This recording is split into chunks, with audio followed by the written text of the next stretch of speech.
طہارت کے حوالے سے، پاکیزگی کے حوالے سے آپ سماعت فرما رہے تھے۔ غسل کا، تیمم کا طریقہ معلوم ہو گیا اور وضو کے 4 فرض کا پتہ چل گیا جن کا پورا کرنا انسان کے ذمہ لازم ہے، نہیں تو وضو نہیں ہوگا۔ وہ 4 فرض تھے۔ البتہ سنت طریقے کے مطابق وضو کریں گے تو اس کا ثواب عبادت کے طور پر ملے گا۔ کر رہے ہیں وضو لیکن وہ سارا وقت عبادت میں شامل ہوگا۔ اور خود نبی کریم صلی اللہ علیہ وسلم نے فرمایا وضو عجیب چیز ہے، اللہ نے وضو میں اتنی برکت رکھی، پتہ نہیں نماز میں کتنی ہوگی، آپ اندازہ لگائیں۔ نبی کریم صلی اللہ علیہ وسلم نے فرمایا، کل آپ نے سنا کہ بسم اللہ الرحمن الرحیم پڑھی اور وضو شروع کر دیا، ہاتھ دھونے شروع کیے، تو صرف اس کا چہرہ صاف نہیں ہوگا، بازو صاف نہیں ہوں گے، پاؤں صاف نہیں، 360 جوڑوں کے ذریعے سے جو غلطیوں گی سب دھل جائیں گی، لیکن صغیرہ کبیرہ نہیں۔ کبیرہ کے لیے توبہ کا ہونا ضروری، سچے دل سے نادم ہونا ضروری ہے۔ اور دوسری بات پھر اللہ کے پیغمبر صلی اللہ علیہ وسلم نے فرمائی، جب بندہ اذا غسل العبد او المؤمن وجہہ، جب مومن بندہ اپنے چہرے کو دھوتا ہے تو چہرے پر پانی لگ کر جیسے جاتا ہے، خرجت خطایاہ، اس کے چہرے کی خطائیں نکل جاتی پانی کے ساتھ ہی، بلکہ حتیٰ تحت اشفاری ہی، آدمی دھوتا آنکھیں تو بند ہو جاتی ہیں، تو گناہ تو بہت سارے آنکھوں کی وجہ سے ہوتی ہے، بے احتیاطی ادھر نظر پڑ گئی ادھر پڑ گئی، بے احتیاطی، ارادتاً اگر نظر جمائی تو وہ تو کبیرہ گناہ میں ہوگا، لیکن ادھر ادھر ہو جاتی کمی بیشیاں۔ فرمایا اللہ اکبر، جب یہ چہرے کو دیتا ہے تو آنکھیں تو بند، لیکن پانی اوپر سے گزرا، آنکھوں کی غلطیوں کو دھو کر نکال گیا ہے۔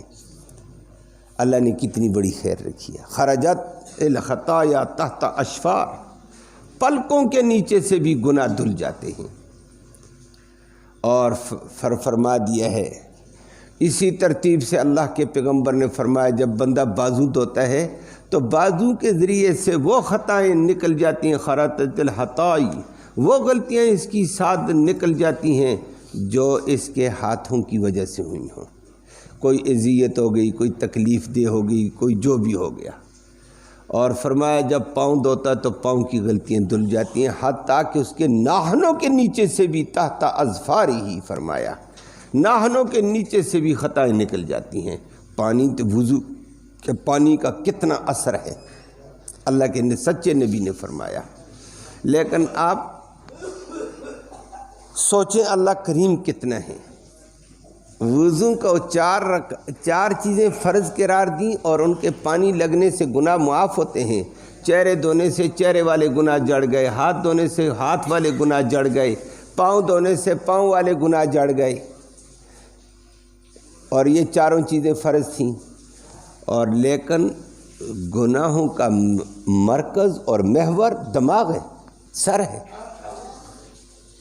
سوچتا یہ ہے، خیال یہ لاتا ہے، پلاننگیں یہ بناتا ہے، دائیں بائیں کے چکر مکر یہ کرتا ہے، پھر ہاتھ آگے بڑھتے ہیں، پاؤں بڑھتے ہیں۔ لیکن اللہ بڑا کریم تھا، اللہ نے فرمایا سر کو بھی دھونے کا کہہ دوں، 5 وقتوں میں سر دھوئے گا، پھر ٹھنڈک کا موسم ہو یہ بیمار ہو جائے گا۔ اللہ نے فرمایا چہرہ دھو لو، ٹھیک ہے، بازو دھو لو، ٹھیک ہے، سر کا نمبر آیا، اللہ نے فرمایا ہاتھ گیلا کر، تازہ پانی لے لو۔ ہاتھ سر کے مسح کے لیے کل پرسوں میں نے ذکر کیا، تازہ پانی لینا پڑے گا، پہلے والے گیلے ہاتھوں کا اعتبار نہیں ہوتا، چلو لیا دوسرے ہاتھ پہ ڈالا، سر کا مسح۔ فرمایا گیلا ہاتھ کر کے سر کے اوپر تو پھر، سر کے اندر سے وسوسے، خیالات، بری سوچ، بری فکر، برے ارادے، سب چیزوں کو میں دھو ڈالوں گا۔ اور فرمایا گناہ بھی معاف ہو گئے اور بیماریوں سے بھی بچ گیا، گیلا ہاتھ پھیرا ہے۔ وہ اگر نہ سر کو دھوئے بندہ تو کتنی تکلیف ہے، بیمار ہو جائے گا۔ رب کریم ہے، کتنے کرم کے فیصلے دیتا ہے۔ اور فرمایا 4 فرض ہیں، سر بھی گیا، اور دھلے بغیر تمہارے گناہ معاف ہیں۔ جب وضو کے اندر اللہ نے اتنی رحمت رکھی ہے تو آپ خود اندازہ لگائیں پھر نماز جو اصل عبادت تو نماز ہے، وضو تو اس کا مقدمہ ہے، وضو تو ابتدائی مرحلہ ہے طہارت حاصل کرنا، اصل تو ہم نماز کی طرف جا رہے ہیں۔ پھر نماز میں چلنے والے کا بھی اللہ کے نبی نے فرمایا وضو کر کے جب جو قدم نماز کی طرف جاتا ہے، بلکہ فرمایا گھر سے وضو کر کے آیا تو اس کے سارے قدم زیادہ ہوں گے نماز کی طرف۔ فرمایا ہر قدم کے اٹھنے پر ایک درجہ بلند قدم واپس زمین پہ لگتا ہے، ایک گناہ گر جاتا ہے۔ اور فرمایا وہ لوگ خوش نصیب ہیں، فرمایا وہ بڑے خوش نصیب ہیں کثرت الخطا الی المساجد، جن کے قدم مسجد کی طرف زیادہ اٹھتے ہیں، کہ ہر قدم پر ان کی درجہ بھی بلند اور قدم رکھنے پر گناہ جڑ گیا، تھوڑی سی 2-4 گلیاں دور سے آ گیا ثواب زیادہ مل گیا، اور 5 نمازوں میں آیا ثواب زیادہ مل گیا، زیادہ قدم چلے گا۔ اللہ نے کتنی رحمت رکھی ہے، وضو میں رحمت، نماز کی طرف جانے میں رحمت، نماز پڑھیں گے تو کیسی بلندی پہ ہے۔ اللہ ہمیں اس عظیم فریضے کو پورا کرنے کی توفیق نصیب فرمائے، رمضان میں نہیں، رمضان کے علاوہ بھی اللہ اس فریضے کو پورا کرنے کی توفیق نصیب فرمائے، اور جو بیچارے اس غفلت میں ڈوبے ہوئے ہیں نماز سے دور، اللہ ان کو بھی ہدایت نصیب فرمائے۔ ہیں تو وہ بھی ہمارے مسلمان اور بیچارے ڈوبے ہوئے ہیں، کس غفلت میں ہیں، نماز نہیں آئی، وضو نہیں ہوا ہے، غسل کے طریقے کا بھی نہیں پتہ ہے۔ میں نے 2-4 دن پہلے بھی ذکر کیا، مسلمان ہو کر جس کو غسل کا نہیں پتہ، وضو کا نہیں پتہ، نماز کا نہیں پتہ، یہ مسلمان ہیں اور ایسے پائے جاتے ہیں۔ پھر ان کے پاس کوئی ہمارا تبلیغی بھائی چلا جاتا ہے، سمجھاتا، آگے چڑچڑے ہو کر چوڑے ہو کر کہتے ہیں جاؤ تبلیغ تو کافروں کے لیے، جا کر کافروں کو تبلیغ کر۔ وہ اپنا مسلمان کافر ہو رہا ہے، ہم کافروں کے پاس بعد میں جائیں گے، پہلے اپنے مسلمان کو بچانا ضروری ہے۔ اللہ ہم سب کو سمجھ نصیب فرمائے۔ اور اللہ کے پیغمبر نے فرمایا صلی اللہ علیہ وسلم کہ مسلمان کو مسلمان بنانے کا ثواب زیادہ ہے، مسلمان بھائی جہنم میں جا رہا ہے، اس کو بچانا افضل ہے، بجائے کافر کو جہنم سے اٹھا کر لانا وہ بعد کی بات ہے، وہ بھی افضل، اس سے اپنے مسلمان کو جہنم سے بچانا زیادہ بہتر ہوتا ہے۔ اب ہمارے معاشرے میں یہ تباہی آئی ہوئی ہے، بہت سارے نوجوان دین سے دور، افسوس ہوتا ہے کہ یا اللہ میرے مسلمان معاشرے کا یہ فرض، اور بیچارہ کبھی کہتا ہے مجھے نماز نہیں آتی، کبھی کہتا ہے مجھے وضو نہیں آتا ہے۔ اللہ ہم سب کو ہدایت نصیب فرما دے۔ تو وضو سنت طریقے کے مطابق کرنے کی ترتیب یہ ہوگی مختصر ترین، فرمایا بسم اللہ الرحمن الرحیم کر کے وضو شروع کرو۔ نمبر 2، پہلے ہاتھوں کو 3 دفعہ دھو لو مختصر، اور پھر ہاتھ دھو لیے پھر کلی کرو۔ تیسرا سنت، کلی کرنا وضو میں سنت ہے۔ کلی یہ ہوتا ہے منہ میں پانی ڈال کر منہ کے اندر پانی کو حرکت دو، واپس پھینک دو، یہ کلی ہے۔ اور پھر اس کلی کے ساتھ اگر مسواک ہو جائے وہ اس سے بھی اعلیٰ درجے کی سنت ہے۔ نبی کریم صلی اللہ علیہ وسلم نے فرمایا جو مسواک کو لازم پکڑے گا سب سے بڑا فائدہ یہ ہوگا اللہ کلمے والی موت نصیب فرمائے گا۔ اور بہت سارے فوائد ہیں لیکن میں نے ایک فائدے کا ذکر کیا، مسواک کی وجہ سے اللہ کلمے والی موت دیتا ہے، اور یہ بہت بڑی بات ہے۔ توبہ کرو توبہ، موت آ جاتی، بندہ ناگہانی میں ہوتا ہے، تکلیفوں میں ہوتا ہے، پتہ ہی نہیں چلتا ہے، روح قبض ہو جاتی ہے۔ اللہ ہمیں محفوظ فرمائے۔ اور مسواک سننے سے یہ فائدے ہوں گے، اور بہت سارے فائدے ہیں۔ نبی کریم صلی اللہ علیہ وسلم نے مسواک کے بڑے فائدے بیان کیے۔ مسواک کرنا سنت، کلی کرنی سنت، اور اگر مسواک نہیں بھی ہے تو فرمایا شہادت والی انگلی کے ساتھ منہ میں ڈال کر دانتوں کے اوپر مل لو۔ مسواک میسر نہیں تو ہمیں مسواک والا ثواب مل جائے گا اللہ۔ اور البتہ منہ میں غرارہ کرنا، وہ میں نے پہلے بھی بتایا، غرارہ کرنا غسل میں بھی سنت ہوتا ہے، وضو میں بھی سنت، لیکن غرارہ رمضان میں احتیاط کرنی پڑے گی۔ یہ نہ ہو کہ غرارہ گلے تک پانی لے جاؤں اور گلے کے اندر ہی اتر جائے، غرارہ سنت ہو اور فرض چھوٹ جائے، روزہ ضائع ہو جائے، یہ ظلم ہے، اس غرارے سے بچنے ہیں۔ فرض کلی کرنی غسل میں لازم ہے، وہاں بھی غرارہ فرمایا بچ جاؤ، چھوڑ دو، کلی کرو، کلی سنت۔ پھر ناک میں پانی ڈالنا، چلو لے کر ناک میں پانی ڈالا، ناک سے تھوڑا سا کھینچا پانی کو، تاکہ نرم حصے تک آ جائے پانی، نہیں تو بائیں ہاتھ کی چھوٹی انگلی کو ناک میں ڈال کر ہلا دیا جائے کہ یہ نرم حشوم کے اندر پانی کی تری چلی جائے۔ اللہ اکبر۔ نبی کریم صلی اللہ علیہ وسلم نے فرمایا جو پانی کو ایسے ڈال کر واپس زور سے پھر اس کو ناک کو جاڑ دو، زور سے سانس لو، اندر سے وہی پانی نکلے، اور چیزیں نکل جائیں۔ پانی ڈالنے کو استنشاق کہا ہے حدیث میں، اور واپس ناک جھاڑنے کو استنثار کہا۔ فرمایا 3 دفعہ پانی ڈال کر جو استنثار کرے گا اللہ اس کو بے شمار بیماریوں سے نجات نصیب فرما دیتے ہیں۔ اور بڑا فائدہ یہ ہوگا، بڑا فائدہ یاد رکھنا، اللہ بندہ جب سوتا ہے نا، شیطان بڑا بے ایمان ہے، اور اللہ نے اس کو طاقت دی ہے مقابلے کی، اللہ ہی دیتا ہے توفیق۔ یہ لطیف جسم اس کا چھوٹا، یہ چھوٹا بھی ہو جاتا ہے، بڑا بھی ہو جاتا ہے، یہ یہاں ناک کے اندر بیٹھتا ہے یہ، اور آپ کو پتہ ہے یہ ناک سے باریک شریانیں دماغ میں بھی جاتی ہیں، اور باریک شریانیں گلے کے ذریعے سے نیچے دل تک بھی جاتی ہیں، پورے بدن میں جاتی ہیں۔ سارا ریڑھ کی ہڈی میں باریک جال رب نے تاروں کا بچھایا، انسان سوچ بھی نہیں سکتا ہے۔ یہ تاریں ادھر سے اور گلے کے ذریعے سے اوپر نیچے دماغ سے ہوتے ہوئے اور ریڑھ کی ہڈی سے ہو کر پاؤں کے ناخن تک جاتی ہیں۔ اب یہ یہاں بیٹھتا ہے، ان مساموں کے ذریعے سے یہ انسان پر اثر انداز ہوتا ہے، اس کے دماغ کو خراب کرتا ہے، وسوسے ڈالتا ہے، طرح طرح کی لغویات ڈالتا ہے، طرح طرح کی سوچیں بھی ڈالتا ہے، یہاں بیٹھا ہوتا ہے، اور اس کو بہت ساری صورتوں میں لے جاتا ہے۔ کبھی انسان سوئے ہوئے ڈرتا بھی ہے، وہ یہیں سے یہ ڈرانے کی فکر کرتا ہے، یہ ڈرانے کا ایک نظام چلاتا ہے، اور یہاں بیٹھا ہوتا ہے۔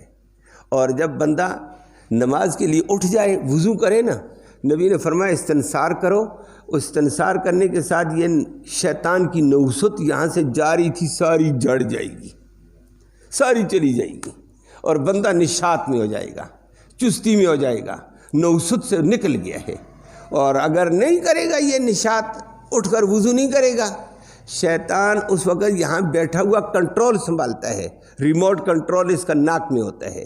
فرمایا ان الشیطان یبیت علی خیشومہ، شیطان تمہارے خیشوم ناک کے نرم حصے میں رات کو بیٹھ کر راتیں گزارتا ہے، پوری رات، اور بندہ صبح نہ اٹھے نا، اللہ ہمیں بچائے، اللہ۔ بہت سارے مسلمانوں کا یہ حال ہے، صبح نماز کے لیے نہ اٹھے، شیطان کہتا اب ہو گیا کام، اب ہو گیا ہے، اس کو اور زیادہ میٹھی نیند ڈالے گا دماغ میں، دیکھ کتنے سکون کی نیند ہے، ابھی تو نیند آئی ہے، ابھی ٹائم بہت ہے، پر تھپکیاں دینے لگ جاتا ہے۔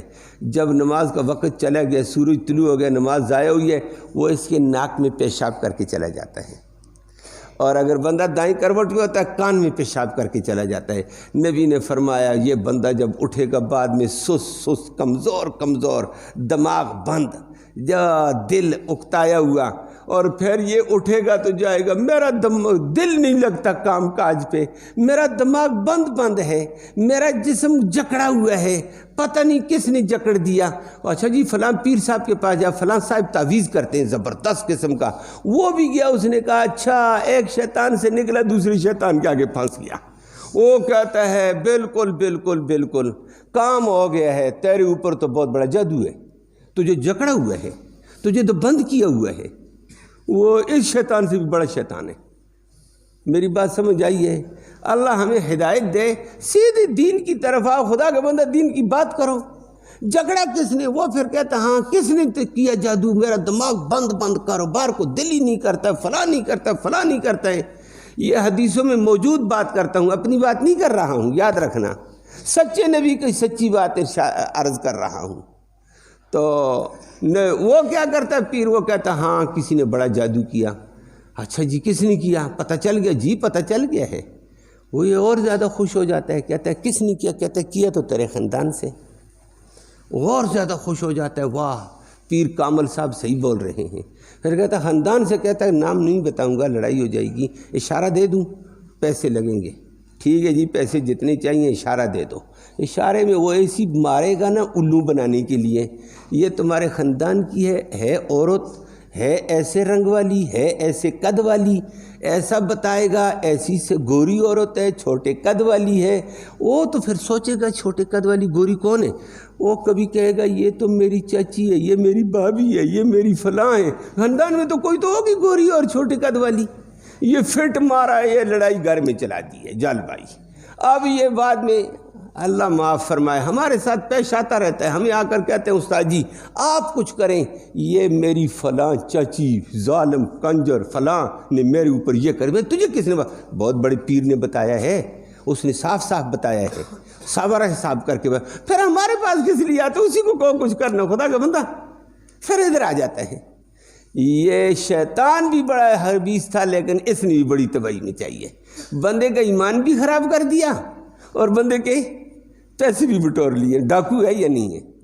اللہ ہمیں بچائے، اللہ ہدایت نہیں۔ اللہ کے نبی نے فرمایا ان چکروں میں نہ، صبح اٹھ اور ناک کو جھاڑ، سارا اثر شیطان کا ختم، وہ دماغ کی جکڑن ختم، دل بند بند ختم، سب کچھ ختم ہو جائے گا۔ فرمایا یہ صبح اٹھے گا تو ایسے اٹھے گا استيقظ نشیطا، جب اٹھے گا تو اٹھنے کے ساتھ وہ حدیث میں پھر لمبی بات ہے، جب بندہ نماز کے لیے اٹھ جاتا ہے تو یہ فوراً پڑھتا الحمدللہ الذی احیانا بعد ما اماتنا، دعا پڑھتا ہے، تمام تعریفیں اس رب کے لیے جس نے مجھے موت کے بعد زندگی دے دی ہے۔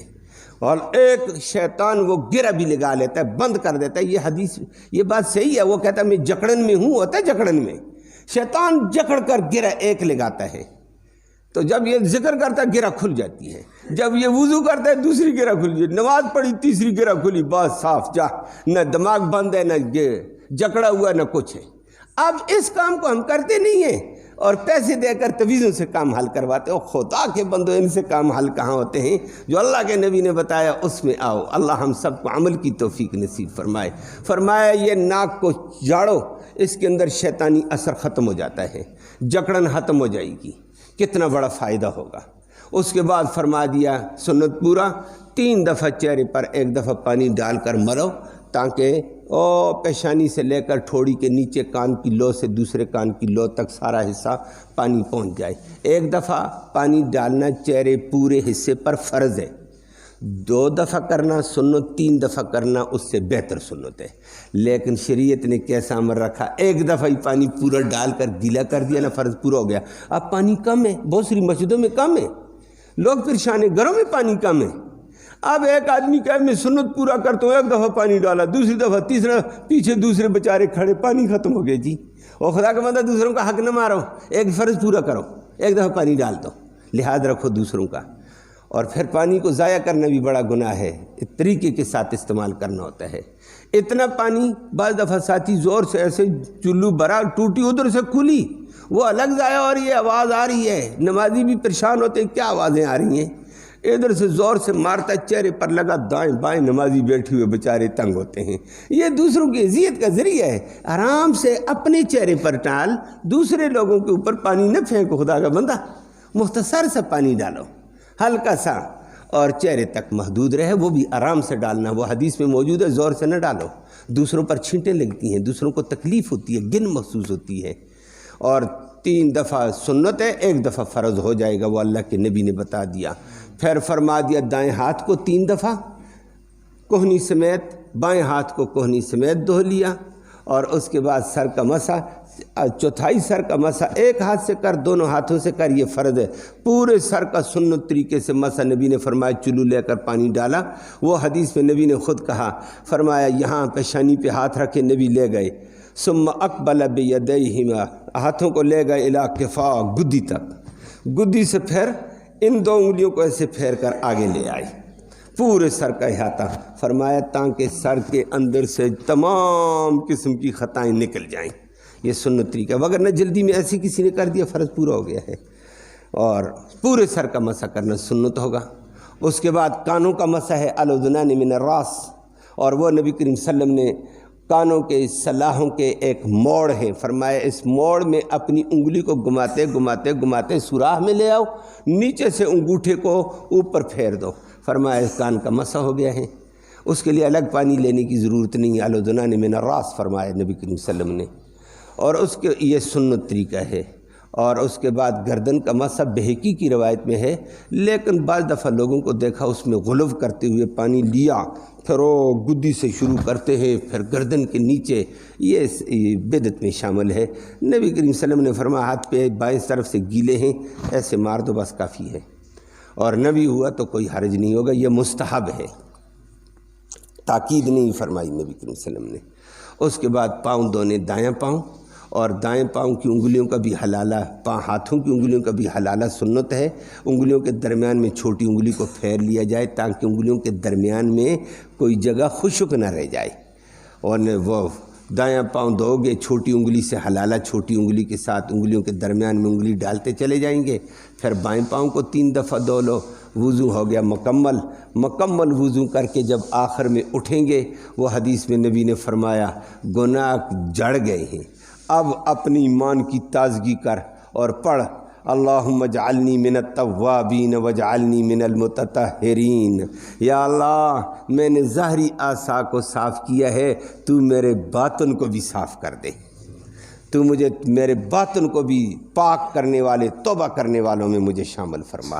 یہ دعا اللہ کے نبی نے سکھائی، فرمایا یہ ہو گیا، اب کلمے کا اعلان کر، توحید کا شیطان کو لگے، اور فرمایا کھڑے ہو کر پڑھو اشہد ان لا الہ الا اللہ و اشہد ان محمد رسول اللہ، یہ بھی ہے اشہد ان لا الہ الا اللہ وحدہ لا شریک لہ و اشہد ان محمد عبدہ و رسولہ، بھی یہ دونوں طریقے پہ پڑھ سکتے ہیں۔ یہ پڑھا، فرمایا رب راضی ہو کر کہتا ہے جنت کے 8 دروازے کھول دیے ہیں، جس سے تو جائے گا تجھے اجازت ہے۔ اللہ نے کتنا کرم وضو میں رکھا ہے، اللہ ہمیں عمل کی توفیق نصیب فرمائے۔ اللہم صلی وسلم دائما ابدا علی حبیبک خیر الخلق کلہم۔ یا اللہ تو رحمت کے فیصلے فرما، کوتاہیوں کو معاف فرما، صغیرہ کبیرہ گناہوں کو معاف فرما، دونوں جہانوں کی سرخروئی نصیب فرما۔ یا اللہ دین والی زندگی نصیب فرما، ایمان والی موت نصیب فرما۔ یا اللہ قرآن و حدیث والی زندگی نصیب فرما، شر سے، فتنے سے، فسادوں سے محفوظ فرما، امن نصیب فرما، سلامتی نصیب فرما، خیر نصیب فرما، سعادت نصیب فرما۔ اللہ تو رحم کا معاملہ فرما، کرم کا معاملہ فرما۔ یا اللہ بیماروں کو اپنے فضل سے شفا نصیب فرما۔ بہت سارے احباب نے بے روزگاری کی شکایتیں کی، دعا فرما اللہ ان کی بے روزگاری کو دور فرما، اللہ بے روزگاروں کو بہتر روزگار نصیب فرما۔ یا اللہ روزگار والوں کے روزگار میں خیر و برکت رحمت نازل فرما۔ یا اللہ مسلمان امت کے حال پہ رحم فرما دے، کافروں کے شکنجوں سے، شیطان کے شکنجوں سے ہم سب کو آزادی نصیب فرما، محمد کریم صلی اللہ علیہ وسلم کی غلامی نصیب فرما۔ مسلم امت جہاں کافروں کے شکنجے میں تحت مشق بنی ہوئی ہے، یا اللہ کافروں کے تحت مشق سے مسلم امت کو محفوظ فرما دے۔ یا اللہ کافروں کے تحت مشق بننے سے مسلمانوں کو محفوظ فرما، فلسطین کے مسلمانوں کو مدد و غلبہ اور قوت عطا فرما، ان کے مقابلے میں صہیونی طاقتوں کو اپنے منصوبوں میں ناکام و ذلیل و خوار فرما دے۔ یا اللہ اسلام اور اہل اسلام کو غلبہ اور قوت عطا فرما دے، اسلام کے اوپر عمل کی توفیق نصیب فرما، مرتے وقت کلمہ ایمان نصیب فرما، آخرت میں محمد کریم صلی اللہ علیہ وسلم کی شفاعت نصیب فرما۔ صلی اللہ تعالی علی خیر خلق محمد۔